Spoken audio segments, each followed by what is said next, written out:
বানিয়ে নেব তেঁতুলের একটু আচার বানাবো, মিষ্টি আচার। আমি কখনো বানাইনি, ফার্স্ট টাইম বানাচ্ছি। বলবে বন্ধুরা কেমন হয়েছে আচারটা, অবশ্যই দেখো কিভাবে বানাচ্ছি। একটুখানি সর্ষের তেল দিয়ে দিয়েছি কড়াইতে, এখন তেঁতুলগুলো দিয়ে দেবো এর মধ্যে। তেঁতুলগুলো দিয়ে একটু নাড়বো,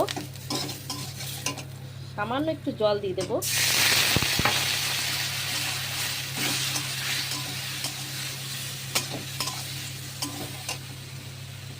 স্বাদের জন্য একটুখানি লবণ দিয়ে দেবো,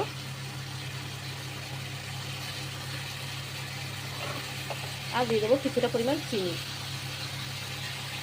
দিয়ে এবার সুন্দর করে নেড়ে ছেড়ে আচার বানিয়ে নেব।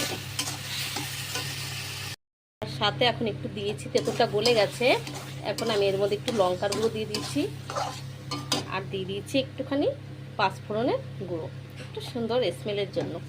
দিয়ে নেড়ে ছেড়ে নামিয়ে নিলেই রেডি আমার তেঁতুলের আচার।